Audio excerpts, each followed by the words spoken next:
Welcome to Elevate, practical content that inspires. I'm Valda Ford. And I'm Rochelle Rice. And today we're talking about living our best lives. Wow, I know that we, Rochelle, have had the opportunity to take our skills and talents and become who we want to be. Now, you're a dancer, and I have to say that you move like a dancer. You exude the fact that you have spent a lot of your life making sure that everything you do is done in a certain way. But how did you ever get to the point of moving from, say, being a part of a dance troupe to moving yourself beyond the norm and being the entrepreneur that you are today? Great question. I think what's so interesting about growing up as a dancer and being in college and then professional dancing is the mindset of the dancer is you can do anything and you have to do everything.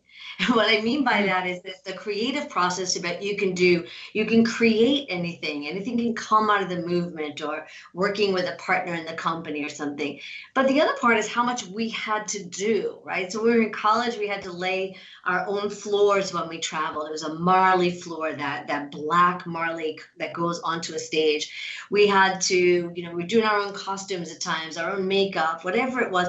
We were doing all of it. And so it gave me that feeling that I could do anything and do everything. So this ability to open up to the world of the entrepreneur happened for me very much, when I say by accident, meaning it was just taking the skills that I had learned and moving into different business parts.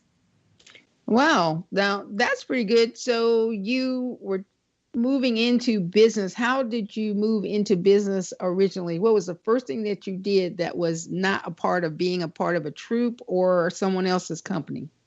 I think the first thing that I did was looking at, because I was in movement all the time, was opening the studio for women in fitness, right? So it just was a natural way for me to flow. I was already doing the dance. So it was fitness, and I was opening my first studio back in 1990 here in New York City. But let me ask you, Valda, did you ever see yourself as an entrepreneur? Child, no. No, no, no, no, no, no. As a matter of fact, I grew up around a lot of entrepreneurs and female entrepreneurs. So I had great role models without really understanding that. My mother was a cosmetologist, so Mhm. she did hair, nails, all those things. I had two aunts who were barbers, another aunt who was a beautician.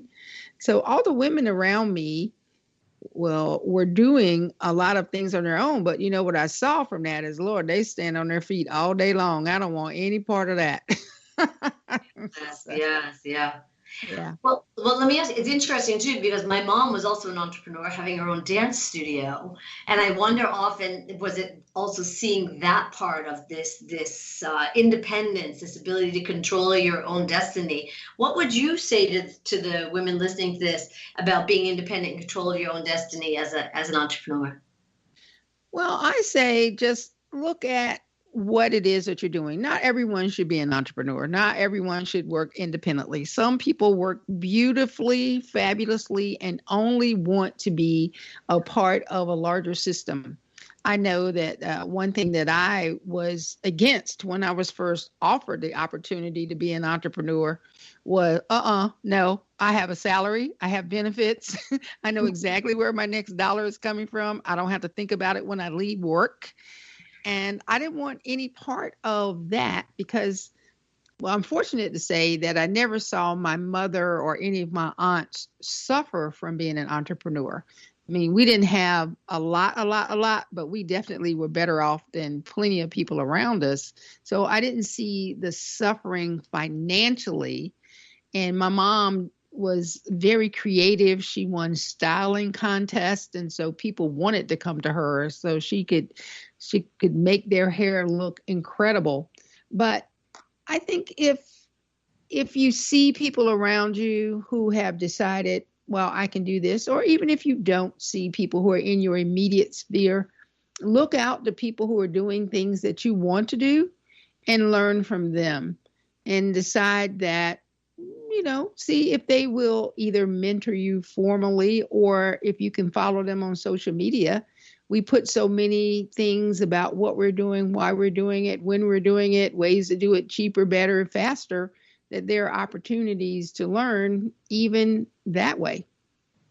That's great. Well, I have to say, when I say I didn't know any better, the world of entrepreneur, I Mm-hmm. really went at it almost just not even thinking about it. And so, not having worked for a company ever was very interesting for me to be at this point in my life and look back and say, would I have done it differently? And the answer is no. There is a lot of creativity.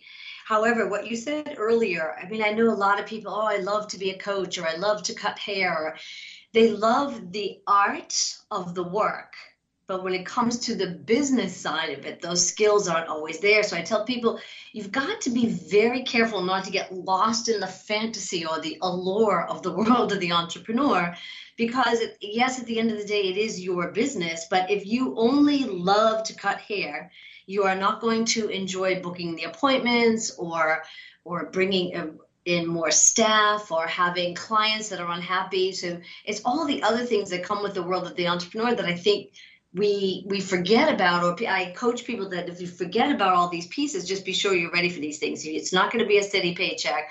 You'll be in charge of your own health insurance. You'll be in charge of your taxes, all these types of things. And I think sometimes the world of the entrepreneur is looked at like, oh, it's so glamorous, and it can be lovely. It is lovely. I wouldn't give it up. But I really try, people who want to go into business on their own, I really try to help them get a very clear picture of what that could look like. Yeah, because that helps them get to their best life, and you give them practical information that helps them know that yes, you can do exactly what you want, but you also have to do things you don't want. I have seen many people in search of their best lives who don't pay attention to things like filing quarterly taxes, or even keeping up with their books, so that at the end, when they're really excited, they're like, oh, I don't know what I spent that on. Or the sad cases of people who get out there and who really rocket right up to the top, but then they have the wrong people controlling their finances and they find themselves broke.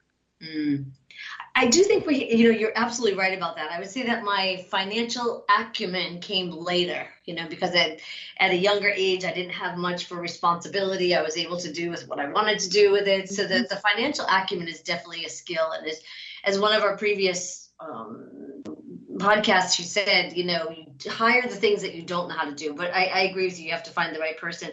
What's interesting to me, though, about these skills for people who are looking to get into their own business is to really do a skills assessment, I would say. What are the things that you do love to do and what don't you like to do, and go from there. But there's a creative part of it that still really excites me. And I guess the one thing I wish I had known, well, there might be a few, but I'll say this one first, is that it will go in waves, right? I mean, I rode a really great business wave with the plus size market, loved the work. And then that kind of peaked and I moved on to the next thing, and I'm kind of getting ready to ride this next wave. And we have to be ready as the entrepreneur to really be able to ride the waves, whether it's something that's come through as part of your business, whether it's something that's happened in the world as we're dealing with the pandemic right now, or whether it's something that's happened in your personal life where you had to step out of the business for a while, but you have to learn to ride the waves. Now, I think that's really cool that you say that, because I don't know if I would have thought through saying that right now, but something really important is if you have an idea, and even though it's something that no one else is doing, sometimes that's the best possible business idea, because as you said, rode the wave. When you're talking about working with plus size women, there was a point in time where plus size women were being ridiculed if they wanted to dance or move or do aerobics classes or anything. That everyone was looking at them. If I know many of my friends who are in the morbidly obese category would say they hated to go to the gym because everyone would say, why are you in here? There might be someone in there who's in a leotard and dressed to the nines in every possible way, makeup on, perfect. And they were thinking, well, here I come in. I could barely find anything that fit or looks attractive. There's nothing in the market for me. And so here you were saying, who cares what they think? I'm here to help guide you through to your best life. It's interesting because I also just, and I want to pull it back in, but I just saw this interview with Lizzo and David Letterman where she was even surprised that people thought she was brave for being on stage in a leotard. And this is her way of saying, this is what it is. So to me, how much things continue to shift and evolve in this space, which again, to me is riding that wave of the entrepreneur when I began that business back in 1997, how much things have changed, which is exciting. So then having to adapt the business. How has your business had to adapt and change over the years so that you can live your best life? Oh, wow. I know the first time that I went into business, I went from being a nurse who was helping to staff a home health case to being a nurse who owned a home health business. My good friend and partner, Jessie Draft, I'd introduced her to some people who ended up being a really large case. And anyway, then my husband and I moved away. But when I came back, she said, oh, will you help me take this business to the next level, open it up in the next town? And I was like, child, no. That was always my answer, because my goal in life, my true goal was always to sit down and find the perfect place and the perfect man to have the desire to write Harlequin romances. That was what I was about, child. I was not even about anything. I wanted to be always on a beach with pink sand with some clear water and a perfect sky and a soft breeze running through. I was not interested in the rest of it. But when I opened my business, the business at the time was once again one of those things that wasn't done. We had been asked to help take some young girls home who had been in the intensive care unit and on ventilators. The point was, they didn't need to be in the intensive care unit anymore as far as how sick they were. But the technology at the time, being on ventilators, maybe having some chest tubes, they still might have in a Foley catheter for urine, or maybe use IVs. That sounds like a ton, and it is, but it wasn't at the stage of critical care. Mm-hmm. But at that point in time, there were really no procedures set up for people on ventilators to be handled anywhere outside of the intensive care unit. And so a year into this one young girl's care, she was as stable as she could possibly be, but she needed to go home. Mm-hmm. And so I was helping to take care of her, and that became the business. I was, at least to my knowledge in North Carolina, the first high-tech home health care where I was taking care intentionally of people at home on ventilators. And the thing that made it tough, and the thing that I would change, is that I left no time for me at all.